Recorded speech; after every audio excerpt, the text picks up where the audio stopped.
Bonjour à tous et à toutes, fidèles auditeurs de La Vérité pour notre temps, et vous tous qui nous rejoignez pour la première fois, soyez richement bénis dans le nom de Jésus-Christ notre Seigneur.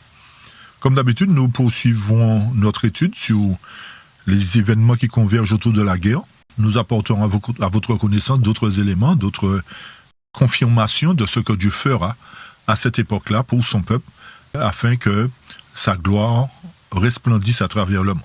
Donc soyez très attentifs, comme d'habitude, concentrez-vous, prenez papier, crayon, réécoutez plus d'une fois, comme nous vous le disons régulièrement. Et bien entendu, nous allons avant tout prier, invoquer la présence de notre Dieu. Père éternel, nous voilà devant toi en cet instant pour ouvrir ta parole. Et pour cela, nous avons besoin de ton Saint-Esprit une fois de plus, afin qu'il nous éclaire, qu'il nous conduise, et que ta vérité resplendisse dans le cœur de tout un chacun, et que ta gloire rayonne dans le monde entier. Fais-nous grâce et miséricorde, pardonne-nous de nos transgressions, nos fautes, nos iniquités, et bénis-nous tous, bénis ton peuple, tous ceux qui ont écouté ces études, Seigneur, qu'ils puissent comprendre ton plan pour chacun, et que ton nom soit élevé et exalté. Au nom de Jésus, je t'ai prié pour ta gloire. Amen. Amen. Très bien. En tout cas, bienvenue une fois de plus à tous ceux qui nous rejoignent pour la première fois, ainsi que tous les autres qui sont là. Sentez-vous à l'aise dans la famille de Dieu, comme on l'a dit souvent. Donc, nous avons entamer une démarche d'approfondir les différents sujets, les différents événements qui convergent autour de cette fameuse guerre de Zacharie 14. Et nous sommes conscients que nous vivons des temps plus ou moins difficiles et que les choses deviendront de plus en plus compliquées. Alors, c'est pour cette raison que l'Éternel, à travers sa parole, a pris le temps, par amour pour nous, de nous avertir, de nous informer. Et vous avez constaté certainement que nous prenons le temps, comme nous le disons souvent, nous prenons le temps sur beaucoup de points avec vous. C'est pour que nous puissions ensemble bien assimiler les différentes parties, les différents points de doctrine que nous devrions maîtriser pour que le moment opportun, que le Saint-Esprit puisse nous remémorer tout ce que nous avons appris. Parce que n'oubliez pas que le moment vient où nous n'aurons pas forcément de Bible, où nous n'aurons pas de connexion non plus, parce que nous savons que l'ennemi fait tout pour que le peuple de Dieu batte en retraite ou parte en déroute, mais nous savons que si nous sommes unis dans la vérité, même si nous nous trouvons seuls à un moment donné, mais l'Éternel sera notre soutien, notre guide, parce que nous aurons eu cette confiance absolue en lui. D'accord? Donc, à travers le sujet de la guerre, c'est vrai que, comme je le disais tout à l'heure, nous avons abordé, ou bien nous abordons du moins plus précisément tout ce qui converge en fait autour de la guerre. Toutes les promesses de Dieu, comment elles se réaliseront pour nous, qu'est-ce que Dieu a prévu de faire pour son peuple durant cette période de guerre, parce que c'est une période qui sera plus ou moins intense, qui va nous demander vraiment cette foi, cette confiance en Dieu. Et nous avons abordé certains passages déjà qui nous demandent vraiment une foi solide, chers amis. Et nous nous rendons compte que malgré le fait que les paroles sortent de la Bible elle-même, nous nous trouvons confrontés à certaines personnes qui doutent de la parole de Dieu, chers amis. Et nous voyons aussi que ces paroles sont extrêmement importantes puisque, pour la plupart, c'est Dieu lui-même qui parle. C'est vrai que Dieu a parlé à ses serviteurs. Le plus souvent, quand nous avons constaté, l'Éternel dit, moi l'Éternel, j'ai parlé, moi l'Éternel, j'ai fait ceci, moi l'Éternel. Et malgré le fait que l'Éternel dit, c'est moi qui parle, nous remettons en doute les paroles de Dieu. Donc, chers amis, si nous voulons vraiment faire partie de ce peuple-là qui terminera la mission, nous sommes obligés d'avoir une confiance absolue en l'Éternel, chers amis. Amen. Et rappelez-vous que le plan de Dieu pour ses enfants, c'est que la mission se termine avec gloire et beauté. Pas le film, avec gloire et beauté, chers amis. Pourquoi? Parce que, rappelez-vous encore dans l'histoire que le peuple de Dieu, le peuple d'Israël, avait été choisi pour éclairer le monde de la gloire de Dieu. Malheureusement, ils ont failli, mais l'Éternel dit, je ne baisse pas les bras pour autant. Je choisis un peuple, et pour que ce peuple-là soit en condition, il y a quelque chose qui va se passer. Je vais faire quelque chose au sein de ce peuple-là pour que, à partir de très bientôt, on va dire, que ma gloire puisse resplendir dans le monde entier, et que tous ceux qui disent, si l'Éternel était vivant, il n'y aurait pas eu de guerre, si l'Éternel était ceci, il n'y aurait pas eu cela, vous voyez ce que je veux dire?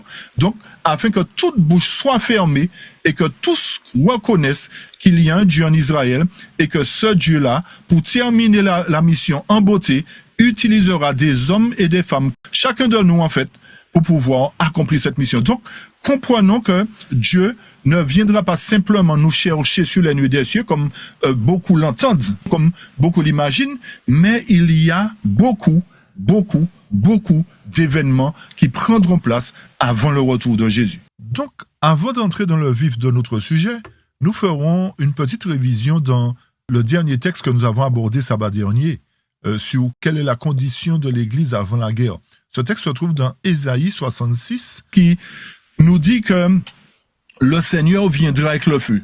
Alors, il est important de savoir, chers amis, que ce n'est pas parce qu'à chaque fois on voit le Seigneur vient qu'il s'agit de la même venue, chers amis. En fait, nous avons un problème avec venue. Dès que nous voyons venue, retour en gloire. Non, chers amis. Comprenons bien ce que l'Éternel nous dit dans sa parole. Voici, il vient, le Seigneur, avec le feu et avec ses chariots comme un tourbillon pour faire quoi? Pour rendre sa colère avec fureur et sa réprimande avec des flammes de feu. Donc, lorsque nous parlons de feu, nous parlons de purification, chers amis. Et le verset 16 nous dit, car par le feu et par son épée, qui est sa parole à deux tranchants, qu'est-ce que le Seigneur fera? Il plaidera avec toute chair. Et le texte nous montre que, à travers cette colère, chers amis, n'oubliez pas qu'il s'agit d'une colère. D'accord? À travers cette colère, qu'est-ce que l'Éternel fera? Les tués du Seigneur seront en grand nombre.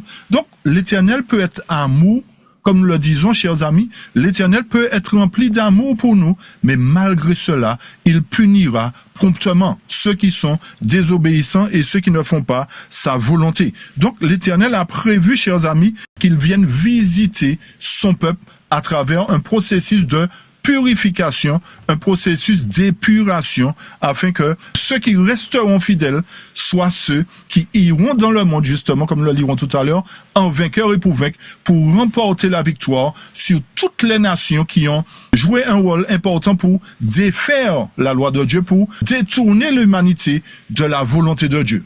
Et le verset 17 nous dit, ceux qui se sanctifient, qui se purifient dans les jardins derrière un arbre, nous savons qu'un arbre, selon Daniel 4, représente des dirigeants.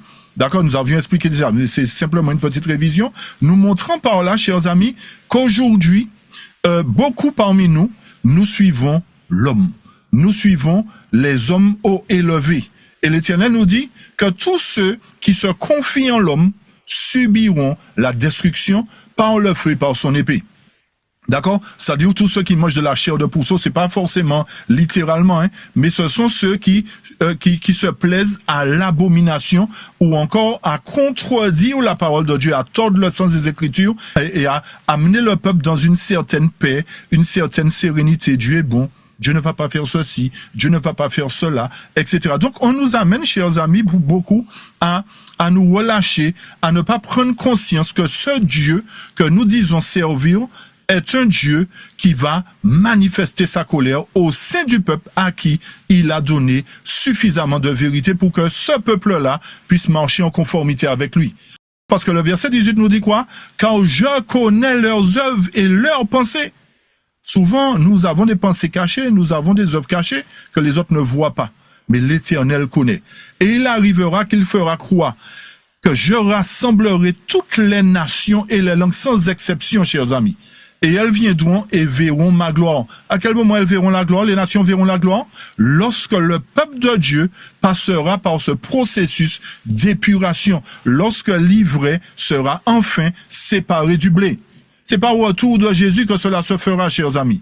Mais c'est avant, bien longtemps, avant le retour de Jésus. Et nous l'avions montré que cela se fera au moment où la balise, la guerre se fera, et particulièrement au moment où la crise s'amplifiera au sein de l'Église de Dieu, chers amis. Donc nous devrions nous attendre à ce qu'il y ait effectivement une crise. Quelque chose qui va s'élever au sein de l'Église. Aujourd'hui, nous sommes confrontés les uns avec les autres, l'ivraie et le bon grain. On ne sait pas qui est l'ivraie, qui est le bon grain. Mais très bientôt, chers amis, l'Éternel va manifester sa gloire au sein de son Église pour montrer, pour mettre en évidence qui sont ceux qui lui appartiennent véritablement.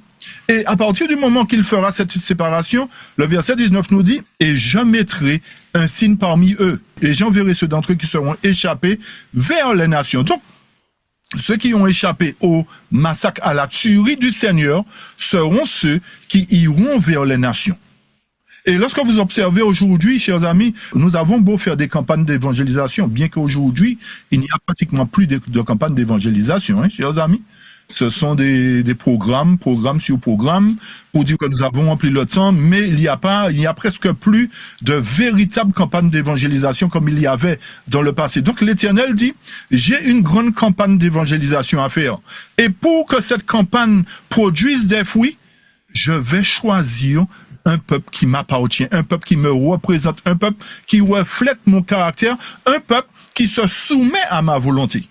D'accord? Pas un peuple rebelle, pas un peuple qui prétend servir Dieu et en même temps fait ses propres affaires. Donc l'Éternel enverra les réchappés de cette tuerie vers toutes les nations, à ceux qui n'ont jamais entendu parler de mon nom. Donc ça nous prouve aujourd'hui qu'il y a une mission à accomplir. Et que pour accomplir cette mission, il nous faut être qualifiés. Qualifiés, pourquoi? Parce que nous affronterons de face l'ennemi. Et si nous ne sommes pas prêts, chers amis, l'ennemi va nous terrasser. Observons déjà comment l'ennemi nous accable aujourd'hui. Comment, à travers des épreuves, parce qu'il y a, pour certains ce sont des petites, pour d'autres ce sont de grandes épreuves. D'accord? Mais on manquait déjà à travers les épreuves comment nous gémissons, comment les choses sont difficiles, chers amis. Amen. Donc, analysons bien, comprenons bien que si nous ne sommes pas prêts, véritablement, pour aller affronter l'ennemi, on va pas tenir debout, chers amis. Donc, l'Éternel qui connaît la force de l'ennemi, il nous dit, mon peuple, j'ai tellement d'amour pour vous, pas l'amour comme vous le pensez, hein, mais le véritable amour pour vous sauver au point que je vais vous utiliser pour aller démontrer à l'ennemi que vous êtes mon peuple et que je vous remplis de ma puissance. Donc l'Éternel, chers amis, si nous voulons vraiment faire partie de ce peuple-là, donnons-nous les moyens de nous humilier, donnons-nous les moyens de marcher par la foi, donnons-nous les moyens d'écouter lorsque Dieu nous parle, chers amis. Et lorsque cela se fera, remarquez bien verset 20, ils amèneront tous vos frères d'entre toutes les nations pour faire quoi?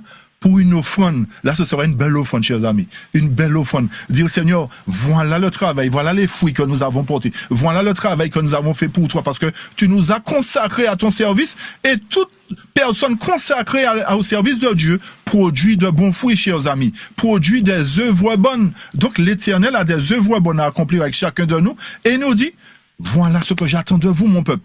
Débarrassez-vous de votre orgueil, débarrassez-vous de votre moi et chargez-vous de votre croix et avancez et je vais vous soutenir. Donc, l'Éternel nous dit que, effectivement, la mission finale du peuple de Dieu ne va pas se terminer avec une puissance moindre que celle que les apôtres ont commencé, chers amis. Donc, l'Éternel nous fait savoir que la mission sera encore plus grandiose que lorsque les apôtres ont prêché à leur époque, chers amis. N'est-ce pas beau? N'est-ce pas un privilège pour nous de faire partie de ce peuple-là qui fera rayonner la gloire de Dieu? Et cette fois-ci, chers amis, ce ne sera pas 5000 âmes. Ce ne sera pas 3000.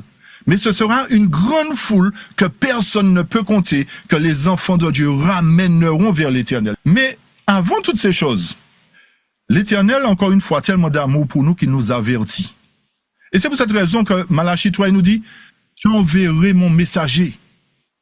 Chers amis, lorsque l'Éternel a une mission à accomplir, lorsqu'il a quelque chose d'extraordinaire à accomplir au sein de son peuple, il envoie toujours un messager, chers amis. Il envoie toujours un messager afin que nous ne puissions pas dire, mais Seigneur, tu nous as pris au dépourvu, nous sommes surpris. Non. Le peuple de Dieu ne sera pas surpris parce que il est averti et l'Éternel pour cela a envoyé un messager. Un messager, retenez bien, ne vient jamais sans message. Donc, l'Éternel a un message pour nous, chers amis. Mais le message consiste à quoi? À préparer le chemin du Seigneur. Et qu'est-ce que le texte nous dit? Puisque Le Seigneur doit venir, où est-ce qu'il doit venir? Dans son temple. Mais il doit venir comment? Soudainement. Il viendra soudainement pour ceux qui ne sont pas préparés, chers amis. Mais ceux qui sont préparés ne seront pas surpris parce qu'ils connaissent les promesses de Dieu. Ils savent où sont placées les balises. Ils savent comment l'Éternel interviendra. Pourquoi?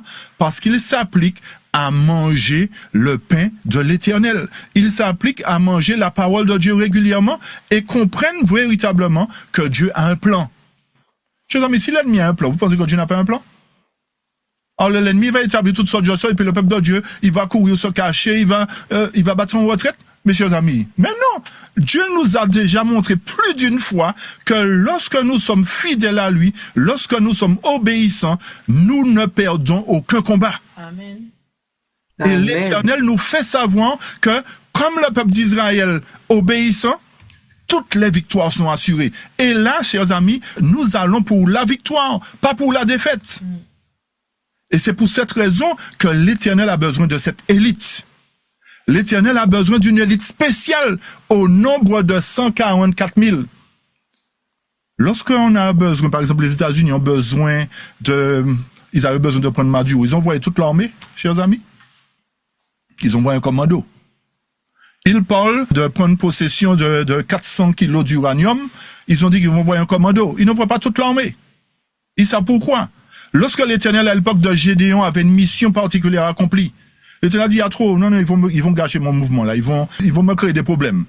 L'Éternel a choisi 300, chers amis. L'Éternel a toujours choisi une minorité pour accomplir une mission extraordinaire, chers amis. L'Éternel n'a jamais choisi une masse pour accomplir cette mission extraordinaire. Et il nous avertit encore, il nous dit, je vais venir dans mon temple parce qu'il y a un problème dans mon temple. Il y a des choses qui ne vont pas dans ma maison. Pourtant, tous disent, Seigneur, nous t'aimons, Seigneur, nous faisons ceci, Seigneur, nous faisons cela. Mais en réalité, l'Éternel nous a dit précédemment qu'il connaît nos pensées. Il sait que nous sommes ce que nous faisons. Et il dit au verset 2, mais qui pourra supporter le jour de sa venue? C'est pas la venue en gloire encore, hein, chers amis. Hein? Vous comprenez bien. C'est sa venue dans son temple. Donc, aujourd'hui, nous voyons qu'effectivement, nous découvrons pour certains qu'il y a une venue au temple, dans le temple de Dieu.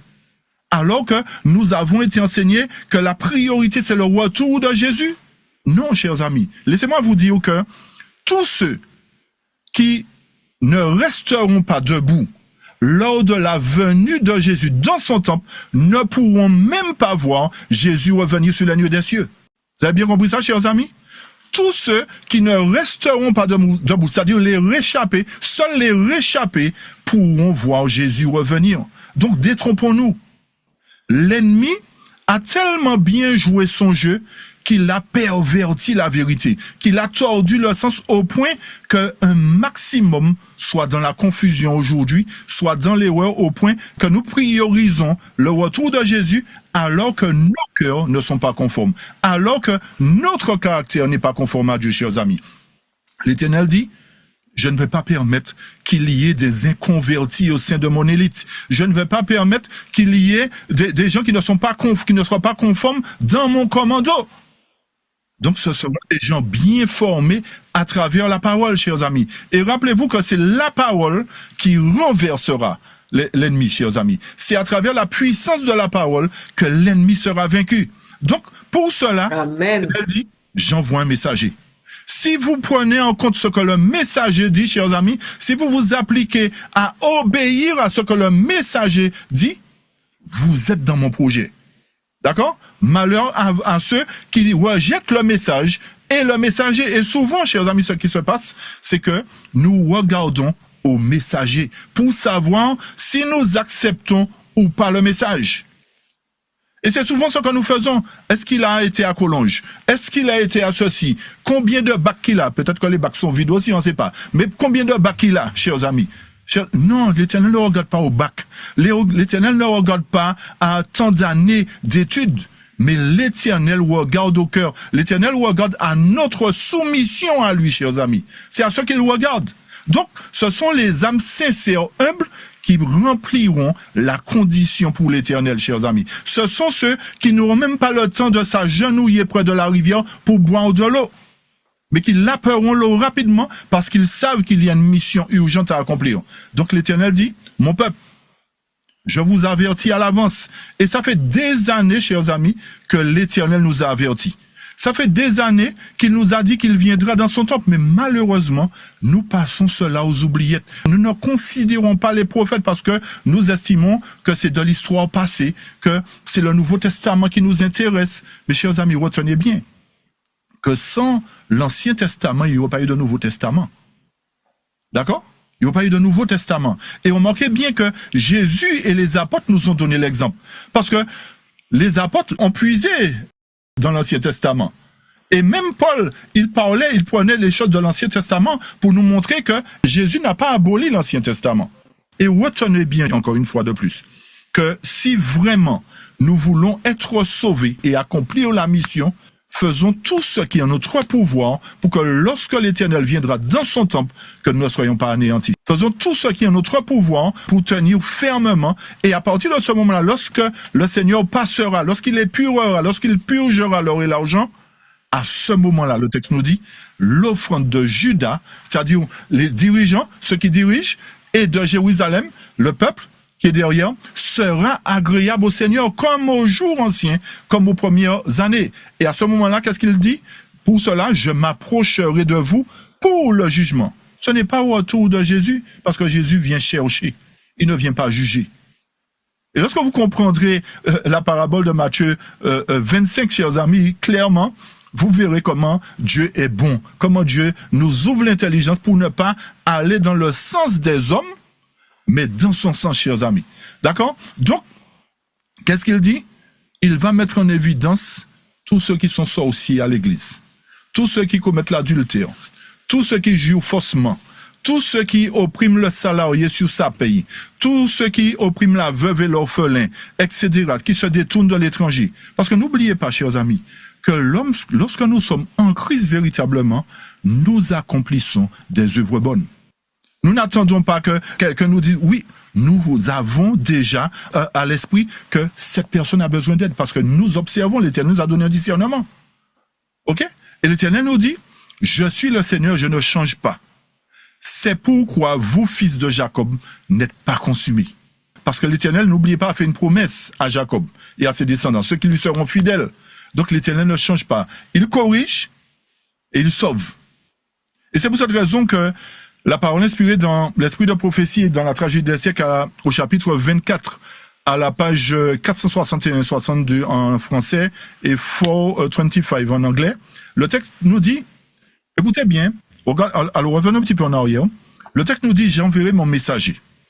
Voilà comment la servante du Seigneur considère ce messager, chers amis. Le prophète a dit. Donc, chers amis, il doit y avoir un prophète qui viennent annoncer qu'il y aura un jugement au sein de l'Église de Dieu. Et souvent, nous lisons 1 Pierre 4, 17, le jugement commence par la maison de Dieu, mais nous mettons toujours ça autour de Jésus. Chers amis, l'Éternel ne fait pas de mélange malsain. L'Éternel ne fait pas les choses n'importe comment. L'Éternel est un Dieu ordonné, chers amis. Il fait les choses bien. Donc, la servante du Seigneur dit, le prophète a dit, ce messager est un prophète.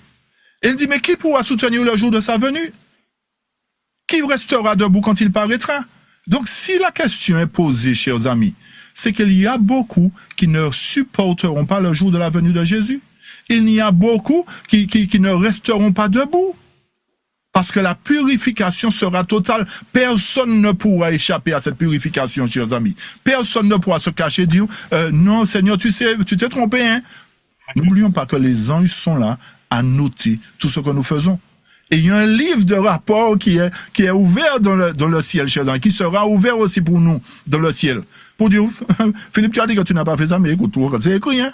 À telle heure, à telle date, à telle seconde. Qu'est-ce qu'on pourra dire devant l'Éternel? On va dire l'Éternel, tu es un menteur? On va dire à Dieu, tes anges ont mal noté? Chers amis, on ne se moque pas de Dieu. Les anges ne se trompent pas. C'est pour cette raison que lorsqu'il purifiera, chers amis, il fera ce travail-là clairement, promptement. Ce sera bien fait. D'accord? Et quand nous poursuivons encore, le texte nous dit que ceux qui vivront sur la terre, quand cessera dans le sanctuaire céleste l'intercession du Seigneur, devront subsister sans médiateur dans la présence de Dieu, chers amis. Ça voudrait dire qu'à un moment donné, nous serons livrés en quelque sorte à nous-mêmes. Si nous ne sommes pas prêts pour cette circonstance, lorsque l'intercession sera terminée, de toute façon, vous savez déjà que nous serons ébranlés. Et c'est justement au moment où, quand on va parler, on va toucher ce sujet peut-être très bientôt, l'assemblée solennelle. Il doit y avoir une grande assemblée solennelle où le peuple criera entre le portique et l'autel, « Seigneur, délivre-nous! Seigneur, qu'est-ce que tu attends pour nous délivrer ?» Donc, comprenons bien que pendant que le jugement se déroule dans le ciel, qu'est-ce que le texte nous dit? On va le lire. On va reprendre ici. Ceux qui vivront sur la terre quand cessera dans le sanctuaire céleste l'intercession du Seigneur devront subsister sans médiateur en la présence de Dieu. Écoutez bien la suite. Leurs robes devront être immaculées. Ça voudrait dire qu'ils recevront en amont la grâce de Dieu, la bénédiction de Dieu, la protection de Dieu. Ils seront revêtus totalement de la robe de justice. Et leur caractère purifié de toute souillure par le sang de l'aspersion. Donc, lorsque cela se fera, chers amis, le peuple de Dieu sera déjà marqué. Le peuple de Dieu sera déjà scellé. Même s'il va dire, Seigneur, délivre-nous. Parce que n'oublions pas que Jacob, lors de son retour, lorsque l'Éternel a dit, le moment est venu de retourner, de revenir chez toi, il a une grande détresse. Il a eu peur de son frère. Et c'est à ce moment-là, justement, que la séparation se fera. Mais en amont, l'Éternel aura déjà marqué son peuple, chers amis. D'accord? Et le texte poursuit nous dit, par la grâce de Dieu, par des efforts persévérants, ils devront être vainqueurs dans leur guerre contre leurs voisins. Ah, vous m'avez lâché. Contre le mal. Vous m'avez lâché. Contre le mal. D'accord. Ok, donc c'est contre nous-mêmes, comme le texte nous dit ça, vainqueurs de leur guerre contre le mal. Le mal veut nous environner, le mal veut nous assujettir. C'est sur nous-mêmes, c'est avec nous-mêmes, pas avec le voisin. Laissons le voisin tranquille, prions pour lui, mais luttons pour nous, Amen, afin que notre caractère soit semblable au caractère de Christ, chers amis. Et voilà la phrase qui est importante. Pendant que le jugement s'instruit dans le ciel, sommes-nous conscients, chers amis, qu'il y a un jugement qui se déroule aujourd'hui dans le ciel? Sommes-nous conscients de cela alors qu'aujourd'hui, il y a des docteurs de la loi qui nous disent qu'il n'y a pas de jugement, que l'Éternel est tellement amour qu'il ne va pas juger, chers amis. Combien de parents sont sur la plateforme et disent aimer leurs enfants et ne corrigent pas leurs enfants? Vous avez eu l'occasion de corriger vos enfants. Et je me rappelle même, chers amis, que certains de nos enfants disaient, papa, je ne veux pas que tu nous battes. Maman, je ne veux pas que tu nous battes. Et aujourd'hui, quand vous voyez comment ils corrigent leurs enfants, vous souriez. Ouais, ça veut dire, vous souriez. Parce que vous dites, eh bien, vous voyez, ce que vous pensiez que c'était pas possible de vous corriger, mais qu'est-ce que vous faites avec vos enfants là? Donc, les parents que nous sommes, chers amis, nous avons le devoir de corriger. L'Éternel nous a donné l'exemple. Il nous a dit que le bâton, n'allez pas prendre le bâton pour frapper vos enfants n'importe comment, hein. Attention, hein, d'accord? Mais l'Éternel dit qu'il faut corriger. Et Dieu qui est notre Père, chers amis, veut nous corriger de nos défauts. Il veut que nous soyons des enfants obéissants, soumis à lui. Donc il nous dit, pendant que le jugement s'instruit dans le ciel, et que quoi? Les fautes des croyants repentants s'effacent des registres célestes. Il faut que quoi?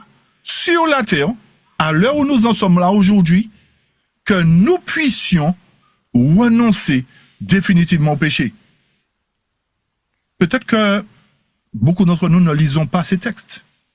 Ou peut-être que nous lisons même la Bible seulement et que nous disons non, c'est pas possible, ça, on peut pas y arriver. On peut pas atteindre la perfection. C'est pas possible, nous sommes humains, nous sommes trop pécheurs. Chers amis, donc le sacrifice de Christ a été vain. Tout ce que Christ a fait pour nous est vain, chers amis. Parce qu'il nous a dit qu'il a été un exemple pour nous en toutes choses. Donc s'il a été un exemple, c'est que nous pouvons y arriver aussi. Me suivez, chers amis? Donc l'Éternel nous dit quoi? Que cette œuvre qui se déroule aujourd'hui dans le ciel est une œuvre solennelle. Il nous fait comprendre aujourd'hui que nous sommes plus au temps de la rigolade. Nous ne sommes plus au moment où nous devrions perdre du temps à des pécadilles, à des petits cœurs, des petites querelles de clocher, des jalousies. Non, chers amis. Arrêtons avec ça une fois pour toutes, parce que c'est l'ennemi qui veut nous perdre. L'ennemi va nous entretenir dans des choses qui vont nous perdre. Pendant que le jugement s'instruit dans le ciel, chacun de nous devrions nous repentir, afin que nos péchés puissent s'effacer des registres célestes. Et c'est pour cette raison que le message des 3 anges a été donné. Aujourd'hui, un tel mépris du message des 3 anges que nous ne savons plus où donner de la tête. Nous ne savons plus où donner de la tête. Et on manquait bien la suite. Cette œuvre accomplie, quelle œuvre? La purification. Donc, il y a une purification, chers amis. Il doit y avoir une purification. Cette œuvre, une fois accomplie, les disciples de Jésus seront prêts pour son retour. Mais on ne peut pas attendre Jésus et puis dire que c'est à son retour. Attends, analysons bien le texte, chers amis. Cette œuvre accomplie nous montre que cette œuvre s'accomplit avant le retour. On est clair ou pas? Et à partir de ce moment-là, les disciples de Jésus seront prêts pour son retour. Ce n'est pas au retour que la purification se fera. D'accord? Mais cette œuvre doit être accomplie avant le retour. Qu'est-ce qu'il nous faut encore pour comprendre? Combien d'évidences voulons-nous encore pour comprendre qu'il doit y avoir une purification au sein de l'Église avant que Jésus ne revienne? Et nous dit à partir de ce moment-là, l'offrande de Juda et de Jérusalem. Vous remarquez bien à chaque fois qu'on dit Juda et Jérusalem, il s'agit de toute la maison de Dieu, chers amis. Juda, c'est ceux qui ont le bâton de direction. Jérusalem, c'est le peuple. C'est-à-dire ceux qui n'ont pas forcément le bâton de direction. Maintenant, comme on l'a dit aussi, il faut faire attention lorsqu'on parle de Jérusalem, la terre. D'accord? Et on va le voir tout à l'heure si on a le temps. Donc, l'Éternel nous dit, à partir du moment où la purification se fera, l'offrande de mon peuple sera agréable, comme aux anciens jours. Et après, qu'est-ce qu'il nous dit? Alors, c'est-à-dire à partir de ce moment, l'Église que le Seigneur viendra... Et analysons, chers amis. Le texte nous dit, après que l'œuvre soit accomplie, l'Église que le Seigneur viendra chercher à son retour sera comment? Glorieuse, sans tache. Ce n'est pas à son retour sur les nuées qu'il vient séparer. Nous avons encore des évidences, chers amis. Mais malheureusement, nous n'aimons pas lire. Nous n'aimons pas sonder les Écritures. Vous avez bien compris la phrase, chers amis? Je reprends ça. Alors, c'est-à-dire, le alors signifie, une fois que cette œuvre sera accomplie, l'Église que le Seigneur viendra chercher, à son retour, il n'y aura pas d'ivraie en son sein. Il n'y aura pas de bouc à mettre à droite et de brebis à mettre à gauche. De bouc à mettre à gauche et de brebis à mettre à droite. Vous avez compris, chers amis? Donc, l'Église sera glorieuse, sans tache, ni ride, ni rien de semblable, mais sainte et irrépréhensible. Alors, comment elle paraîtra? Comme l'aurore, belle comme la lune, pure comme le soleil, mais terrible comme des troupes sous la bannière. Donc, remarquons bien un point. C'est que, puisque l'Église sera belle comme la lune, pure comme le soleil, mais terrible comme des soldats, ça voudrait dire encore une fois que même avant le retour de Jésus, l'Église aura une mission à accomplir. C'est pour cette raison qu'elle sera terrible comme des troupes sous la bannière, chers amis, parce qu'elle va faire trembler l'ennemi. Le peuple de Dieu va faire trembler le monde, chers amis. Aujourd'hui, c'est le monde qui nous fait trembler, n'est-ce pas? Dès que le monde dit sur quelque chose, nous avons peur. Hein? Vous avez compris, hein? D'accord? Mais très bientôt, chers amis, je rends gloire à Dieu pour ça. Parce que très bientôt, c'est le monde qui aura peur des enfants de Dieu. Et rappelez-vous que lorsque les enfants d'Israël étaient conformes à Dieu, que disaient les nations, chers amis, alentour? N'allons pas les attaquer, hein? N'allons pas les attaquer, hein, parce que ça va nous arriver, hein? On va perdre, hein? Parce qu'ils savaient que l'Éternel, lorsqu'Israël était conforme, l'Éternel était au milieu d'eux. Donc l'Éternel nous dit là, eh bien, lorsque l'offrande, lorsque le travail sera fait, les nations sauront qu'il ne faut plus rigoler avec mon peuple, qu'il ne faut plus mépriser mon peuple. Parce que là, ils vont pas jouer avec nous. L'Éternel ne va pas rigoler avec nous. Vous avez compris ce que je veux dire, hein? Donc c'est pour cette raison que l'Éternel nous appelle à considérer la parole prophétique aujourd'hui. Il nous appelle à considérer cette parole prophétique qui nous avertit de ce qu'il fera très bientôt. Il nous avertit qu'il a besoin de cette élite. Et lorsque cette élite sera prête, chers amis, cette élite sera pure comme le soleil. Vous avez déjà regardé le soleil en face? Mais j'aime bien le mot, hein. Terrible, chers amis, terrible, comme des troupes sous leur bannière. Qui sont ceux qui affrontent, d'après l'histoire, hein, qui allaient au-devant d'Alexandre? Ils savaient qu'Alexandre n'allait pas rigoler avec eux. Hein. Vous connaissez l'histoire d'Alexandre le Grand. Il n'a pas perdu de bataille. OK? Donc, nous serons, l'armée de l'Éternel sera plus grande que l'armée d'Alexandre, chers amis. L'armée de l'Éternel va faire trembler l'ennemi. Mais aujourd'hui, l'ennemi nous fait trembler l'ennemi. On n'a pas encore compris que nous servons un Dieu qui est tout-puissant. Nous n'avons pas encore compris que si nous vivons, si Dieu est en nous, chers amis, l'ennemi n'a pas raison de nous. Et sans cesse, c'est pour cette raison que nous disons, tous les jours, chers amis, est un jour de victoire. Tous les jours, nous devrions remporter la victoire. Pas demain, mais aujourd'hui. À chaque fois que je me lève, je donne le combat à l'Éternel. Je dis, Seigneur, tu sais que je suis derrière un combat. Tu sais ce que l'ennemi veut faire. Donc aujourd'hui, je veux remporter la victoire. Et si nous attelons à faire cette démarche avec l'Éternel, laissez-moi vous dire, chers amis, que l'Éternel nous prendra au mot. Et Amen. Victoire, chers amis. Amen. Il nous donnera la victoire. Parce que nous ne servons pas un petit Dieu. Nous servons un capitaine qui n'a jamais perdu de combat. Et si nous nous confions en lui, chers amis, laissez-moi vous dire que quelles que soient les épreuves, quelles que soient les difficultés, nous sortirons de là haut la main. Et nous rendrons gloire à l'Éternel. Surtout, n'oubliez pas de rendre gloire à Dieu, chers amis. Même si c'est un petit combat que vous avez gagné. N'oubliez pas de rendre gloire à Dieu. Parce que l'Éternel honore ce qu'il honore. Vous voyez ce que ça veut dire? N'oublions pas de remercier Dieu. Et c'est pour cette raison, quand on continue de la même lancée, chers amis, revêtu de la justice du Christ, l'Église, il fait quoi? Se prépare au conflit final avec qui? Avec la bête et son image.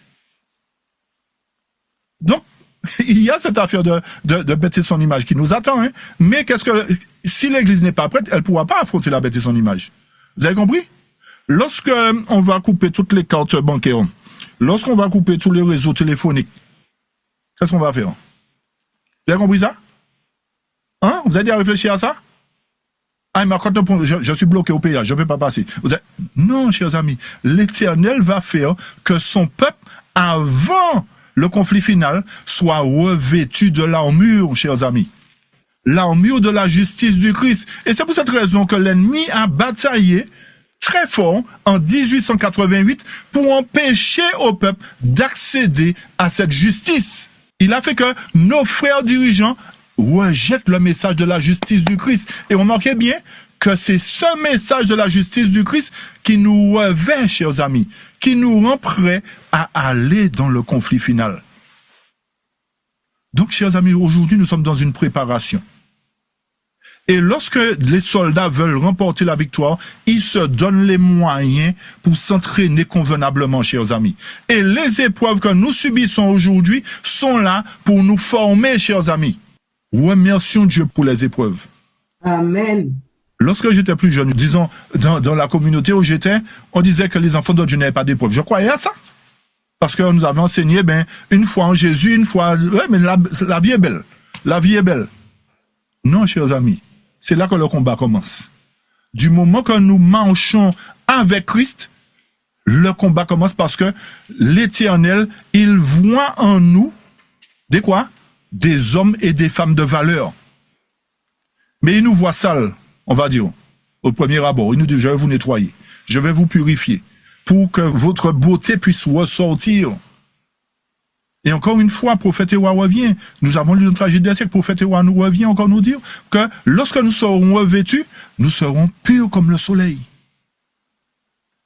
Et la suite nous dit, l'heure la plus sombre du conflit dans l'Église avec les puissances du mal est celle qui précédera immédiatement sa délivrance finale. Donc, chers amis, c'est à travers la détresse que l'Éternel délivrera son peuple. D'accord? C'est durant le temps de détresse que l'Éternel délivrera son peuple. Ce n'est pas à son retour. Et vous savez pourquoi l'Éternel, dans son amour, envoie un messager? Il envoie un prophète, chers amis? Parce que l'Éternel n'est pas dupe. Nous ne trompons pas l'Éternel. Parce que l'Éternel, dans sa parole dans Ézéchiel 34, nous a dit, voilà le problème. Voilà le problème que je rencontre là aujourd'hui, qui fait que mon Église, mon peuple, n'est pas conforme à moi. J'ai pas tout pris volontairement. Hein. On a pris verset 10 et suivant. Qu'est-ce que le verset 10 nous dit? Ainsi dit le Seigneur Dieu. C'est Dieu qui parle ou c'est pas lui qui parle, chers amis? Ainsi dit le Seigneur Dieu. Qu'est-ce qu'il dit? Qu'est-ce qu'il dit l'Éternel? Voici, j'en veux à ces pasteurs et je redemanderai mon troupeau de leurs mains. Chers amis, qu'est-ce que l'Éternel est en train de nous dire là? Que le troupeau est en mauvaise main. Le troupeau n'est pas nourri correctement. Vous allez voir tout Ézéchiel 34. Attention, nous ne sommes pas là pour juger quiconque, chers amis. Mais nous sommes là pour montrer la condition de l'Église de Dieu aujourd'hui par rapport à des bergers qui n'ont pas fait leur travail. Et qui continuent à cacher au peuple la vérité. L'Éternel dit, moi maintenant, je vais prendre ça en main. Et regardez bien, je les ferai cesser de nourrir mon troupeau. L'Éternel va disqualifier ces gens qui ont décidé d'être bergers, mais pas forcément selon l'ordre de Dieu. Rappelez-vous de Saül. C'est le peuple qui voulait un roi. D'accord? C'est un peuple qui voulait un roi. L'Éternel dit, c'est ce que vous voulez. Allez-y. Mais vous connaissez l'histoire. Hein? Donc l'Éternel dit, j'envoie un prophète dans mon temple, dans mon église, pour vous avertir du problème qu'il y a dans son sein. Si vous tenez compte de la parole prophétique, vos yeux s'ouvriront et vous verrez que vous êtes en mauvaise posture. Et l'Éternel nous l'a dit. J'ai dit merci Seigneur que Dieu a permis qu'Ézéchiel écrive le chapitre 34, chers amis. Parce que nous n'aurions eu aucune évidence pour dire les bergers ne font pas le travail. Je dis gloire à Dieu, parce que l'Éternel savait ça. L'Éternel sait. Qu'est-ce qu'il dit? Je vais prendre mon troupeau en main. Car je délivrerai mes brebis de leur bouche. Pourquoi de leur bouche? Parce qu'ils les tiennent en laisse. Ils les tiennent là, ils ne veulent pas les lâcher. Vous avez déjà vu un pitbull, vous avez beau le mouiller, vous avez beau faire ce qu'il veut, ne lâche pas sa proie. D'accord? Pourquoi? Parce que les versets précédents nous disent qu'ils s'engraissent. Ils s'engraissent. Donc l'Éternel dit, afin qu'elle ne leur serve plus de nourriture. Car ainsi dit le Seigneur Dieu, voici, je rechercherai mes brebis et j'en m'en enquérai. Comme un pasteur s'enquiert de son troupeau. Au jour où il est au milieu de ses brebis dispersées, ainsi je m'enquérerai de mes brebis et je les délivrerai d'où? De tous les lieux où elles ont été dispersées au jour nuageux et sombre.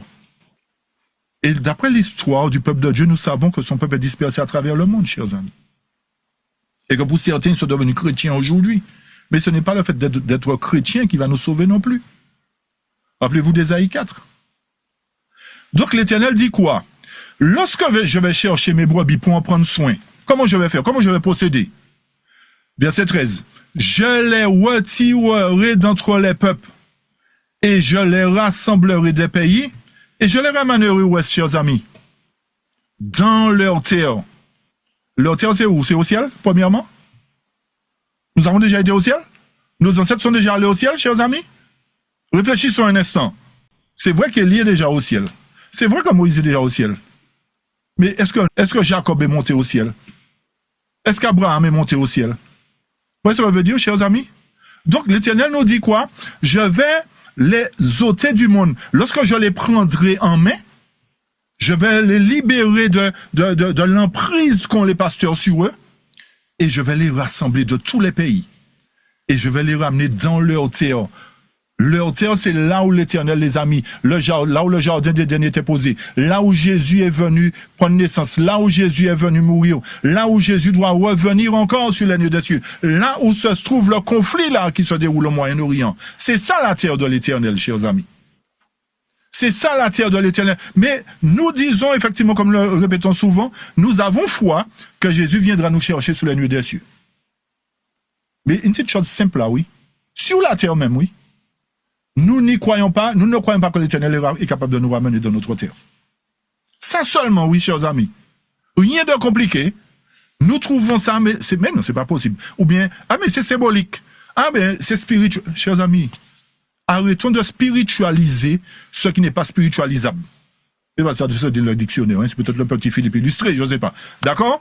Mais comprenons bien ce qu'on dit, chers amis. L'Éternel nous dit, je les ramènerai dans leur terre et les nourrirai, où est-ce? Sur les montagnes d'Israël, auprès des rivières et dans tous les lieux habités du pays. Je les nourrirai dans un bon pâturage et leur parc sera dans les hautes montagnes d'Israël. Je ne sais pas comment dire ça, chers amis. Nous avons du mal à comprendre ça. C'est clair ou c'est pas clair, chers amis? Amen, c'est clair. Et elles coucheront dans un bon porc et se nourriront dans un grand pâturage sur les montagnes d'Israël. Moi-même, c'est l'Éternel qui dit ça, chers amis. Il ne va pas donner la mission aux hommes encore, parce que les hommes sont trop bandits. Ils sont trop... Vous avez compris, hein? D'accord? Ils vont pas faire le travail. Ils vont toujours essayer de voler le peuple. Vous manquez bien à la construction du second temple. Vous vous rappelez ce que certains hommes ont fait? Ils ont voulu faire le peuple payer des taxes. Eh bien, quand Néhémie est venu, Néhémie a dit, mais c'est quoi ça, Ouest-Grâce? Qu'est-ce qui se passe là? Non, remettez à tout le peuple l'argent que vous avez volé. Remettez ça. Non, c'est pas comme ça que le peuple de l'Éternel fonctionne.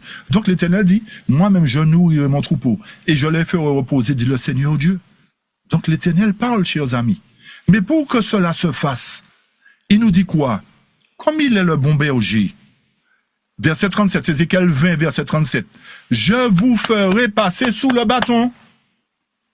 Ou encore, je vous ferai passer sous la verge.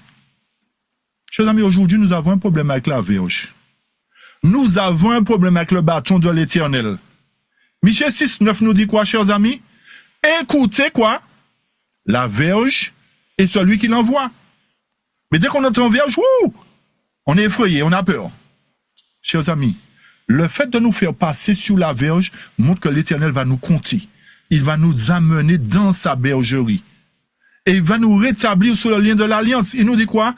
Et je purgerai d'entre vous quoi? Les rebelles. Et ceux qui transgressent contre moi, je les ferai sortir du pays où ils séjournent. Écoutez bien, chers amis, encore une fois. Écoutez bien. Ils n'entreront pas dans la terre d'Israël. N'avez-vous pas compris que l'ennemi est en train d'imiter le plan de Dieu aujourd'hui, chers amis? Je reprends ça. N'avez-vous pas compris ce que l'ennemi est en train de faire aujourd'hui avec Israël qui est en train de se battre dans le Moyen-Orient? Quelle est leur mission, chers amis? Rétablir le troisième, pas rétablir, hein, établir le troisième temple pour la venue de leur Messie, vous avez compris, d'accord? De leur Messie. Ok? L'Éternel nous fait savoir que c'est son plan. Mais l'ennemi a copié son plan. L'ennemi, c'est toujours le singe. Hein? Le singe, il veut toujours imiter Dieu. Il veut toujours faire les choses et puis embrigader les nations à suivre ce qu'il fait. L'imitation. Chers amis, nous ne suivons pas l'imitation, nous suivons l'original. C'est l'original que nous suivons, chers amis. Et l'Éternel nous a dit que ceux qui sont rebelles n'entreront pas dans la terre d'Israël. Le but de ces Israélites qui se battent, c'est de faire la nation d'Israël, le nouveau et le grand Israël. Vous suivez les actualités ou pas, chers amis? Et on nous dit aujourd'hui, mais non, ça ne nous intéresse pas, ça n'intéresse pas le peuple de Dieu. Non, ça c'est les nations, ça c'est le monde. Chers amis, ce qui se déroule aujourd'hui dans le Moyen-Orient concerne bel et bien le peuple de Dieu. Parce que c'est le plan de Dieu de nous ramener là avant qu'il revienne nous chercher. Pourquoi? Comme nous avons dit, chers amis, parce que l'Éternel a une mission à accomplir avec son peuple purifié. C'est d'éclairer le monde de sa gloire. Le but de Dieu, en ayant un peuple sur terre, c'est d'apporter la lumière aux nations. Et le peuple israélite a failli à sa mission. L'Éternel dit non, jamais 203. Cette fois-ci, le peuple fidèle ne va pas faillir. Il ne va pas faillir parce que je vais enlever les rebelles au milieu d'eux. Et lorsque tous les rebelles seront ôtés, là, l'Église sera triomphante. Aujourd'hui, l'Église est militante, mais l'Église deviendra triomphante à partir du moment où les rebelles seront éliminés. Et l'Éternel nous confirme, chers amis, ils n'entreront pas dans la terre d'Israël. Et vous saurez que je suis le Seigneur. C'est pas Ézéchiel, hein? C'est le Seigneur qui dit ça, chers amis. Si vous n'avez pas compris qui je suis, là, vous saurez qui je suis, chers amis. Vous saurez qui je suis, parce que je ne vais pas prendre le coupable pour innocent. Et le verset 39 nous dit, « Quant à vous, aux maisons d'Israël, ainsi dit le Seigneur, allez servir chacun vos idoles, et après cela, si vous ne voulez pas m'écouter, n'allez pas blasphémer mon nom derrière, hein. Ne profanez pas mon plus ancien nom par vos dons et vos idoles. Hein. Vous avez bien compris ce que ça veut dire, le texte, chers amis? Nous nous disons être le peuple de Dieu, mais nous voulons faire ce que nous voulons. Encore une fois, Ésaïe 4. 7 femmes saisiront un seul homme, disant, Seigneur, nous voulons porter ton nom, mais nous voulons faire manger notre pain. Nous voulons nous habiller comme nous voulons faire ce que nous voulons. L'Éternel dit, si vous faites vos affaires là, n'allez pas rejeter le tort sur moi. N'allez pas dire que c'est moi que vous servez. Hein? Parce que ce n'est pas moi que vous servez, chers amis. Vous avez bien compris ça? Donc si nous voulons faire nos affaires, faisons-le. Mais ne dites pas que nous sommes adventistes du 7e jour. Ne dites pas que nous sommes les enfants de Dieu. Nous jetons le discrédit sur Dieu. Et c'est pour cette raison que lorsqu'un chrétien qui se dit chrétien fait quelque chose qui n'est pas conforme, qu'est-ce qui se passe? Les gens qui sont à côté de lui, mais tu n'es pas chrétien, mais que tu es chrétien. Ça vous est jamais arrivé, chers amis? Oui ou non? Ah, peut-être que c'est à moi que ça arrive. Peut-être c'est moi seulement alors. Peut-être c'est moi seulement. Ben, peut-être, ben, d'accord. OK? Donc, chers amis, comment? Je dis tout de suite, ils vont remarquer, ils vont te dire, tu n'as pas le droit de faire ça, hein, parce que tu es chrétien. Mais ça veut dire qu'ils connaissent la Bible aussi, hein? D'accord? Voilà. On est d'accord, ok. Donc, comprenons bien la chose, chers amis. L'Éternel nous donne encore des avertissements. Nous faisons comprendre que le prophète qu'il a envoyé là, nous devrions considérer les paroles du prophète. Nous devons considérer à la lettre, au pied de la lettre, les avertissements que l'Éternel nous a donnés. D'accord? Donc, il nous dit, ne jetez pas le discrédit sur moi. Faites vos affaires. Si vous voulez me servir, servez-moi. Mais si vous ne voulez pas me servir, comme on dit souvent, allez courir votre vidéo. Allez faire, on n'a pas dit d'aller faire ça, hein, chers amis, attention. Hein. D'accord? On a dit, si vous ne voulez pas servir l'Éternel. D'accord? Ok? D'accord. Verset 40. Car en ma sainte montagne, sur la montagne de l'apogée d'Israël, dit le Seigneur Dieu, là, toute la maison d'Israël, chers amis, toute la maison d'Israël, rappelez-vous quand dans l'Apocalypse 7, l'Éternel réunit quoi? La maison d'Israël. Alors, il y a de ceux qui cherchent des alibis, oui, mais la tribu de Dan n'est pas dedans. Qui sommes-nous? C'est nous qui sommes Dieu. Dieu a décidé que c'est comme ça. Et taisons-nous et obéissons, chers amis. Si Dieu n'a pas mis Dan, c'est pourquoi il n'a pas mis Dan. Qui sommes-nous pour dire, oui, mais Dieu n'a pas mis Dan, donc c'est pas... Non, chers amis. Vous avez compris ce que ça veut dire? Souvent, nous voulons toujours chercher un prétexte pour dire, oui, mais... L'Éternel nous dit là, en sa sainte montagne, qu'est-ce qu'il va faire? Il va rassembler toute la maison d'Israël et tous ceux qui sont dans le pays le serviront. Il y aura plus, pourquoi? Parce qu'il n'y aura plus de rebelles. Donc le peuple sera dans l'unité. Il y aura un seul langage. Il n'y aura pas celui-là qui va dire oui, mais 144 000 c'est ceci, l'autre va dire 144 000 et demi, le 144 000 avec. Non, tous auront un même langage, chers amis. Tous serviront l'Éternel. Et c'est ce que Dieu veut. Et c'est pour cette raison que l'Église aujourd'hui est faible, chers amis. Parce que nous avons trop de doctrine dans une doctrine. Nous avons fait tellement de doctrine dans l'Église qu'aujourd'hui on est troublé, on est perdu, on ne sait pas quoi faire. Et remarquez la suite. Là, écoutez bien, je les accepterai. Et là, je demanderai vos offrandes et les prémices de vos oblations avec toutes vos choses saintes. Je vous accepterai avec votre offrande d'agréable odeur quand je vous aurai fait sortir de quoi? D'entre les peuples. Et faire quoi? Et rassembler des pays dans lesquels vous aurez été dispersés, et je serai sanctifié en vous devant les païens. Donc l'Éternel va faire resplendir sa gloire, chers amis, aux yeux des païens. Parce qu'aujourd'hui, on a l'impression que, comme Frère John dit, nous avons un Dieu poulet, un petit Dieu faible. Non, les païens sont en train de mépriser notre Dieu. Et aujourd'hui, vous entendez un peu partout, oui, mais Jésus n'est pas Dieu, ceci, cela. Vous entendez toutes sortes d'inepties aujourd'hui pour déshonorer notre Dieu. Donc, si l'Éternel n'a pas un peuple fidèle qui honore son nom, qui relève la gloire de son nom, l'ennemi aura vaincu, chers amis. Est-ce que c'est ce que nous voulons? C'est pas ce que Dieu veut. Dieu veut qu'à travers des pécheurs convertis, nous puissions donner une leçon à l'ennemi, chers amis. Et vous saurez que je suis le Seigneur. Ça fait plusieurs fois dans le texte, l'Éternel dit qu'il va faire ça, qu'il va nous ramener. On est bien d'accord, chers amis? Lorsque l'Éternel répète quelque chose 2 fois, c'est très important. Encore une fois, il dit, et vous saurez que je suis le Seigneur quand je vous aurai amené, où est-ce? En Amérique. Non, c'est ça? À Jérusalem. D'accord. C'est bien ce qui est écrit là, chers amis, ou bien c'est moi qui... Peut-être que mes lunettes sont sales, je ne sais pas. Peut-être que c'est ça, non? C'est ça. Tes lunettes. On va préparer Claude, hein, si tes lunettes sont sales. D'accord. Vous avez bien compris ça? Donc, chers amis, l'Éternel dit, vous saurez quoi? Que je suis le Seigneur. À quel moment? Quand je vous aurai amené dans la terre d'Israël, dans le pays pour lequel j'ai levé ma main pour le donner à vos pères.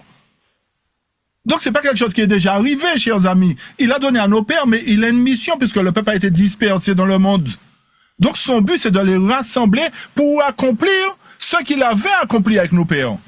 Et malgré tout, chers amis, quand vous connaissez l'histoire d'Israël, vous savez que tous ne sont pas entrés en Canaan. Hein? On est bien d'accord?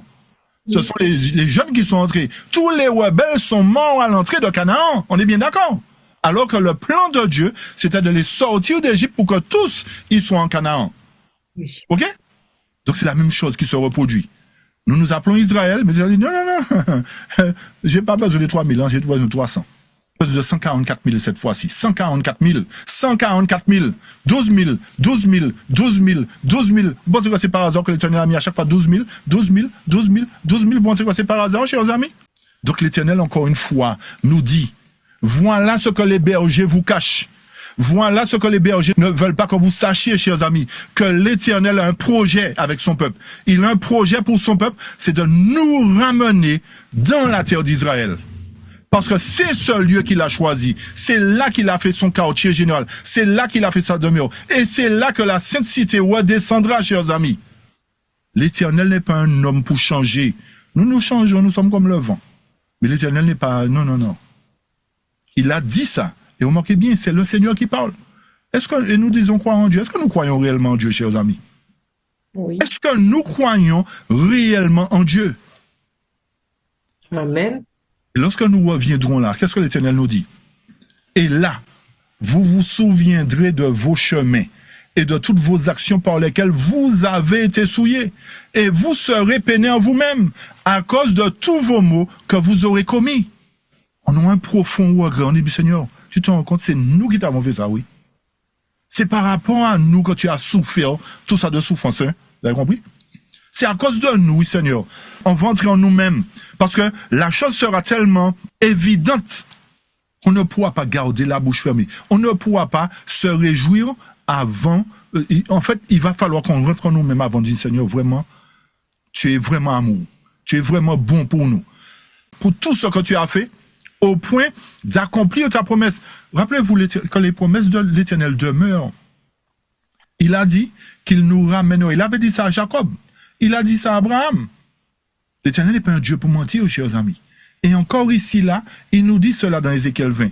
Et vous saurez, remarquez encore une fois, chers amis, vous saurez ici au verset 42, verset 38, vous saurez que je suis le Seigneur. Oui, on est bien d'accord? Ok, où est-ce qu'il a dit ça encore? Alors 42, vous saurez. 42, ici là encore, vous saurez que je suis l'Éternel. 44. C'est parce que nous ne savons pas qui est Dieu aujourd'hui. L'Éternel, je vais vous faire savoir qui je suis. Je vais vous faire savoir qui je suis.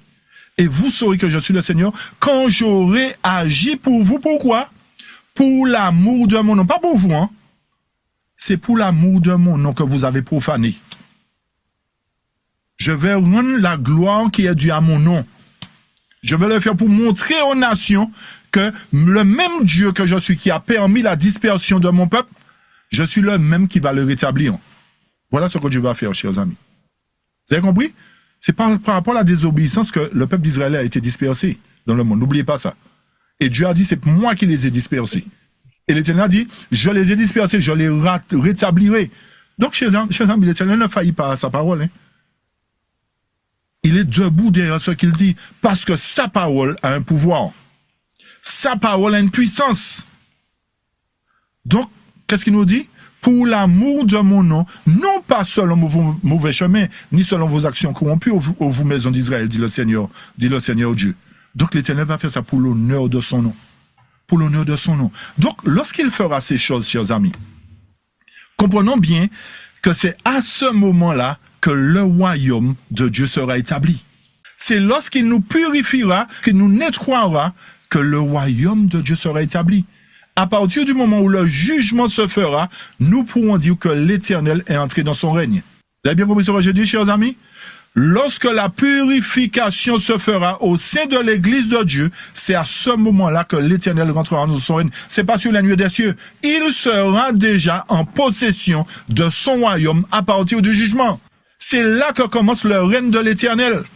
Il passera la seconde étape. Rappelez-vous qu'il y a 3 étapes que l'Éternel doit franchir.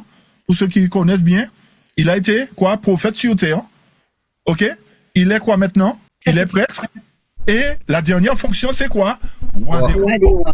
D'accord? Donc, lorsqu'il deviendra roi, comment? Qu'est-ce que tu as dit, Annie? Je dis roi des rois et seigneur des seigneurs. Exactement. Donc, c'est lorsque son royaume sera formé qu'il prendra possession de son royaume, qu'il deviendra roi, chers amis. Vous avez bien compris ça, chers amis, ou c'est nouveau pour vous? Ce n'est pas son retour, hein? D'accord? Mais déjà, à travers le jugement, il endossera le titre de roi des rois. Parce qu'il aura un royaume à diriger sur terre. Il commencera son règne sur terre pour manifester sa puissance aux yeux des nations, montrant aux nations, c'est moi le roi. C'est moi qui dirige. C'est moi qui prends les choses en main aujourd'hui. C'est pour cette raison qu'il dit qu'il va prendre lui-même soin du troupeau. Parce qu'il est non seulement notre berger, mais il sera notre roi. Et qui dit roi, dit royaume, chers amis. Nous sommes bien d'accord? D'accord? Et lorsque nous sommes revenus dans Daniel 2, souvent nous lisons le texte, hein, mais il y a des détails importants que nous devrions considérer. Analysons bien. Alors, ce qu'on a fait, on a mis verset 44, 34, 35 et 45. On n'a pas lu comme on le lit d'habitude. Vous voyez ce que je veux dire? D'après ce d'habitude, on fait 44, 45. Mais là, volontairement, nous avons mis verset 34, 35 entre 44 et 45 pour que nous puissions bien comprendre. Qu'est-ce que le texte nous dit? Et dans les jours de ces rois, les jours de quel roi? Des nations qui nous dominent aujourd'hui. On est bien d'accord, chers amis? D'accord? Oui. Ok. Qu'est-ce que le Dieu des cieux va faire? Et c'est là qu'on lit, mais on n'analyse pas ce qui est écrit, chers amis. Le Dieu du ciel fera quoi? Il établira ou encore il suscitera. Ça veut dire quoi? Ça veut dire quoi, chers amis? Établir ou susciter? Qu'il n'y avait pas encore de royaume et qu'il va le mettre en place. On est bien d'accord ou pas, chers amis? Mais répondez-moi, ne serait-ce que ça, répondez-moi. Qu'est-ce que le texte nous dit là? Okay.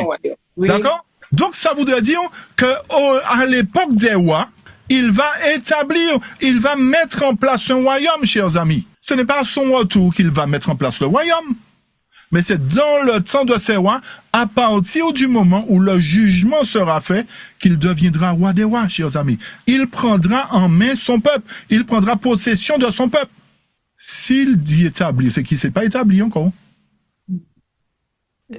Alors peut-être que certains vont dire, oui, mais c'est, comme on dit, c'est le retour de Jésus. Chers amis, analysons bien. L'Éternel ne nous a-t-il pas dit dans sa parole qu'il a été préparé des demeures pour nous? Tout à fait. Est-ce que c'est quand on va monter, il va préparer la demeure? Non. Ah, c'est pour monter faire les vacances, hein? La demeure est déjà préparée, oui ou non? Oui. On est bien d'accord, la demeure est déjà préparée. Ok, maintenant, on a peut-être les yeux, avec les yeux, mais on va peut-être voir des bâtiments, mais c'est pas comme ça qu'il faut voir les choses, hein? D'accord? Ok? Mais l'Éternel nous a dit qu'il a préparé une demeure pour nous. Là, il nous dit, dans le jour de ces rois, il établira. C'est qu'il ne nous parle pas de la même chose, chers amis. Oui ou non? On est bien d'accord ou pas? Il ne nous parle pas de la même chose. Parce qu'il nous dit là, il va établir. Mais pourquoi il va établir un royaume, chers amis? Pourquoi il va établir un royaume? Allons continuer le texte. Parce qu'il va les consumer. Hein, on va voir qu'est-ce qu'il va faire. On va voir. Donc, et dans les jours de ces rois, le Dieu du ciel établira ou encore suscitera un royaume. Ça veut dire que le royaume n'est pas encore constitué. Pour que le royaume soit constitué, il faut qu'il y ait des sujets, un territoire et un roi. N'est-ce pas, chers amis? L'Éternel nous a dit dans Ézéchiel qu'il va nous ramener dans notre territoire. Donc l'Éternel va reprendre son territoire. Et lorsqu'il reprendra son territoire, il dit quoi? Je vais ramener mon peuple dans mon territoire. Donc il aura les sujets du royaume. Eh bien, il va rester qu'à lui, qu'à prendre la direction. Oui ou non, chers amis? Ok? Donc l'Éternel a un but lorsqu'il dit qu'il établira son royaume. Ce n'est pas la venue de Jésus comme on nous le fait comprendre, chers amis. Parce que Jésus revient pour chercher, il ne vient pas pour établir, chers amis. Vous avez bien compris ça? Lorsque Jésus vient, il ne vient pas établir quoi que ce soit. Il vient chercher. Sommes-nous conscients de cela ou pas? Il vient chercher, il ne vient pas établir. Et vous manquez bien ensuite, et ce royaume ne sera pas laissé à un autre peuple. Donc ça voudrait dire que aujourd'hui, le royaume qui devait appartenir au peuple de Dieu appartient à d'autres peuples. Oui ou non? C'est ça qui est écrit là ou pas? Mais qui c'est? Dieu avec son royaume. Il fera quoi? Il brisera et consumera tous ces royaumes et il subsistera pour toujours. C'est pas Dieu qui va subsister pour toujours parce qu'il est déjà éternel. Jésus est déjà éternel. Pourquoi la Bible nous dit il subsistera pour toujours? Ça veut dire qu'il risque de subir quelque chose et puis la Bible nous dit non, chers amis, comprenons bien. C'est le royaume qui subsistera pour toujours. Amen. C'est pas Jésus. Jésus est déjà éternel. On n'a pas besoin de nous préciser qu'il subsistera pour toujours parce qu'il est immortel, chers amis. Il est Dieu. Vous avez bien compris la parole aujourd'hui, chers amis? Donc c'est le royaume qui subsistera pour toujours. Pourquoi? Parce qu'il ne sera jamais détruit. C'est ce qui est écrit, chers amis. Il ne sera jamais détruit. Donc, s'il ne sera jamais détruit, il subsistera pour toujours. On est bien d'accord? Donc, ne lisons pas la Bible simplement pour la lire, chers amis. Sondons-la, approfondissons-la. Il nous donne d'autres éléments, hein, Daniel. Tu voyais, alors, comme l'Éternel a dit qu'il va mettre en place un royaume, Daniel nous donne des explications, il dit, voilà comment le royaume sera établi. Tu voyais jusqu'à ce qu'une pierre soit taillée sans main, laquelle frappa la statue sur ses pieds qui étaient de fer d'argile et les brisa en morceaux. Rappelez-vous que la statue contient tous les royaumes du monde, chers amis. On est bien d'accord? Tous les royaumes du monde. Donc, le fait que la pierre frappe la statue montre que la pierre, déjà, est l'élément qui sort de la montagne. Qui dit sortir de la montagne dit qu'il y a une séparation entre la pierre et la montagne. Et cette séparation consiste au jugement, chers amis. Parce que une pierre à côté d'une montagne n'est rien. On est bien d'accord, chers amis? Une pierre à côté d'une montagne n'est rien. Donc l'Éternel dit, malgré tout que ça n'est rien, je vais prendre une pierre. Et lorsque nous comprenons, nous faisons le lien avec David et Goliath. Toute l'armée d'Israël a peur de Goliath. Hein? Vous imaginez, chers amis, des soldats qui sont préparés pour la guerre? Où sont les archers qui sont là? Où sont les tireurs d'élite avec les flèches là? C'était ça dans le temps, les flèches. Où sont les tireurs d'élite, chers amis? Il n'y a pas 2-3 tireurs d'élite qui sont là et puis on va crever les yeux de Goliath? Il fallait que l'Éternel nous donne une leçon, chers amis, pour nous montrer qu'à travers David, un berger par excellence, il va frapper le système antitypique. Et c'est pour cette raison qu'il va susciter la maison de David antitypique. Nous allons le voir tout à l'heure. Pour pouvoir briser ce qu'il y a à briser. Donc, il considère son royaume comme une pierre qui se détache de la montagne. La montagne est un élément terrestre, chers amis, ce n'est pas un élément céleste. La montagne n'est pas au ciel. La Bible ne nous a pas dit que la montagne est au ciel. Peut-être que certains le connaissent, mais pour ceux qui sont nouveaux, peut-être qu'ils n'ont pas encore compris ça. C'est pour cette raison que nous retournons dans les détails. Donc tu voyais jusqu'à ce qu'une pierre soit taillée sans main, là qu'elle frappa la statue, c'est-à-dire quoi? Frappa tous les royaumes du monde. Regardez bien là, on revient au départ. Hein? Et ce royaume ne sera pas laissé à un autre peuple, mais il brisera en pièces et consumera quoi? Tous ces royaumes, tout le joug assyrien sous lequel nous sommes aujourd'hui, l'Éternel va faire ça voler en éclats. À travers un peuple fidèle, chers amis. À travers un peuple sanctifié. Un peuple qui va honorer son nom. Eh bien, c'est ça, la pierre. Une pierre, chers amis. Une pierre, le royaume purifié va démolir toute une statue, chers amis. Toute une statue. Et alors, le fer, ça dit Rome, l'Empire romain, l'argile, les reins, l'argent, l'or furent ensemble ensemble, chers amis, pas l'un après l'autre, hein. Ensemble, brisés en morceaux et deviennent comme la paille de l'air en été. Vous essayez de rassembler la paille en été. Essayez de rassembler la paille. Il y a tellement de vent que c'est pas possible, chers amis. Ça veut dire qu'on ne va pas retrouver de traces de ces royaumes-là. Parce que c'est le royaume de Dieu qui sera établi sur terre à ce moment-là. Parce que l'Éternel, n'oubliez pas qu'il a dit dans Ézéchiel 34, qu'il prendra les choses en main. Et comme nous ne sommes pas nourris, nous sommes aveuglés, l'Éternel a dit non, je vais vous sortir de cet aveuglement-là, parce que vous, les bergers qui sont là, attention, on n'est pas là pour critiquer, encore une fois, chers amis, on a pour montrer l'évidence. Tous ceux qui veulent être sauvés doivent sortir sous l'égide des faux bergers, chers amis, aujourd'hui, pour se mettre sous la direction du vrai berger. Attends, j'ai pas dit d'aller rejeter vos pasteurs, hein. C'est pas ce que j'ai dit, hein. Mais c'est la parole que nous devons suivre, chers amis. C'est la parole de Dieu, pas la parole des hommes, pas la théologie humaine. Donc, les royaumes du monde seront brisés en morceaux et deviennent comme la paille dans l'été, et le vent les emporta et on ne trouvera plus sa place. Regardez, pourquoi on ne trouve plus sa place? Parce que le royaume de Dieu subsistera pour toujours.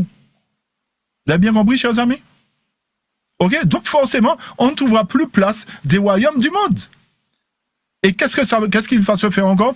Et la pierre qui avait frappé la statue devient une grande montagne et remplit tout le ciel. On est bien d'accord, chers amis? La terre entière, Philippe. Pas le ciel encore, on n'est pas là. On n'y est pas encore. D'accord. Donc, vous avez bien compris, chers amis. Si c'est Jésus, est-ce qu'à son retour, est-ce qu'il va rester là ou bien il nous emmène faire 1000 ans de vacances au ciel? Oui ou non?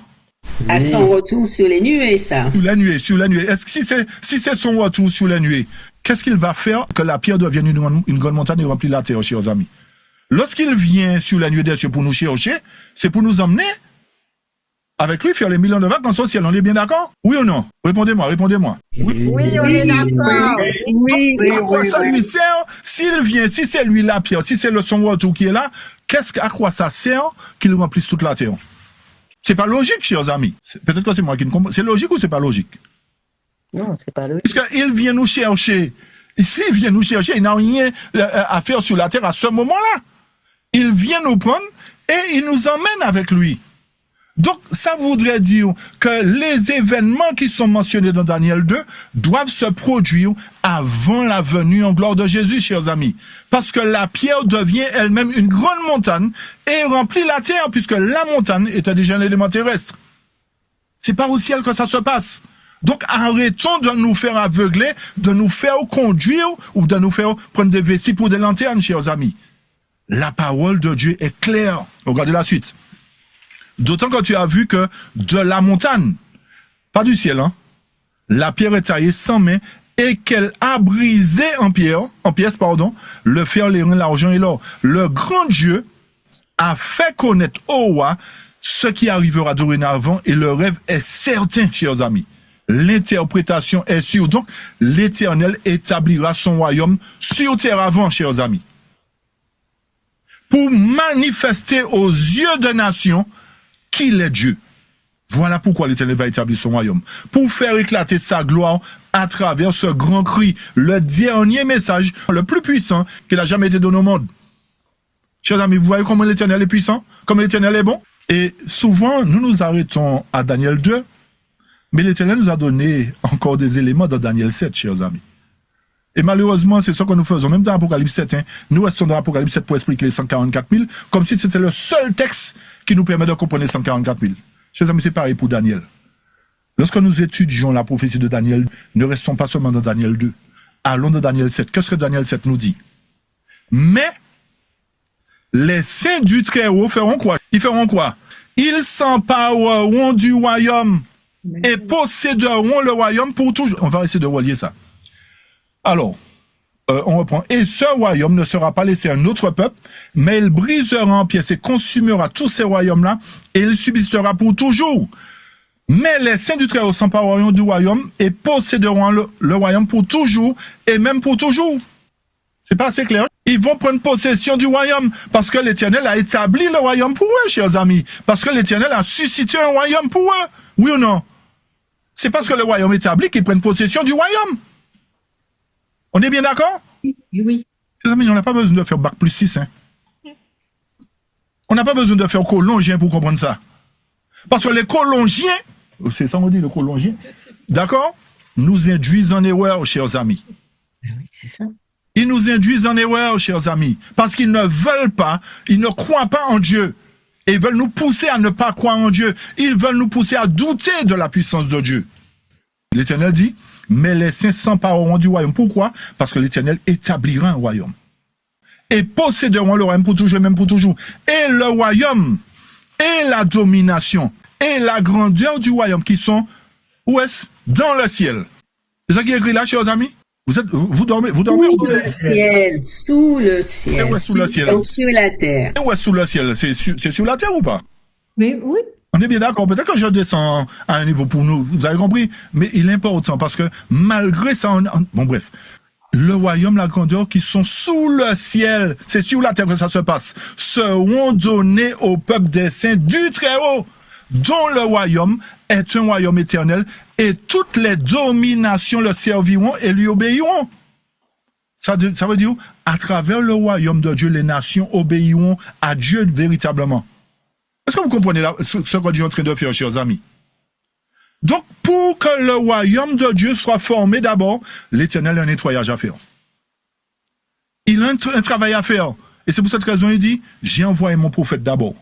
Si vous prenez en compte les paroles du prophète, vous serez dans mon plan. Vous allez vous mettre en condition pour que vous fassiez partie de ce royaume-là, chers amis. D'accord? Vous remarquez bien, je reprends. Le royaume est un royaume éternel. C'est ce que nous avons dit là. Il subsistera pour toujours. OK? Qu'est-ce qu'on a encore? Et toutes les dominations le serviront et lui obéiront. Est-ce que ça devient plus clair, chers amis, pour nous aujourd'hui? Que l'Éternel a un plan. L'Éternel a un plan pour son peuple très bientôt. Il veut que nous fassions partie de son plan, de son projet. Il est dit à quelle heure? Il est dit à midi? Tu rigoles? Midi 3. Bon, on va arrêter. Je suis désolé, j'avais pas vu l'heure. Mais comme quoi, on va arrêter là, chers amis. Mais je peux vous dire, chers amis, que ce que l'Éternel a prévu pour nous, c'est vraiment formidable, chers amis. C'est vraiment grandiose. Ça dépasse l'entendement. Et c'est pour cette raison que nous disons qu'il nous faut avoir la foi. C'est la foi qui va nous permettre de croire en ces promesses-là, chers amis. Donc, puisse Dieu nous aider, puisse Dieu nous donner la volonté, la force qu'il faut pour que nous puissions nous soumettre à sa parole, que nous puissions nous soumettre à son autorité, afin que nous soyons comptés parmi ceux qui se retrouveront avec lui sur le mont Sion, chers amis. Donc que l'Éternel nous bénisse et que nous puissions combattre le bon combat de la foi. Pas le combat du perdant, hein, mais le combat du gagnant. Chaque jour est une victoire que nous devons remporter. Amen. Donc, faisons de notre possible, de notre mieux, pour que, effectivement, nous puissions remporter des victoires. Et plus nous remporterons des victoires, chers amis, plus nous serons à même en face de l'ennemi pour l'affronter. Parce qu'un perdant n'affronte pas un gagnant. Vous avez compris ça? D'accord? Ce sont les gagnants qui vont affronter les ennemis. Donc, lorsque nous serons gagnants, chers amis, nous serons plus à même par la force du Tout-Puissant, hein? N'allez pas jouer le Mario pour dire, ben c'est non, vous avez compris, hein? D'accord? C'est par la force du Tout-Puissant que l'ennemi, nous allons faire l'ennemi battre en retraite au nom de l'Éternel. Donc, chers amis, une fois de plus, Amen. battons-nous. Battons-nous de toutes les forces que Dieu nous donne pour que nous puissions faire partie des 144 000, l'élite du Seigneur qui se retrouvera avec lui sur le mont Sion et que nous puissions terminer l'œuvre évangélique avec brio et que la gloire revienne à l'Éternel. C'est ça ma prière pour chacun de vous, chers amis.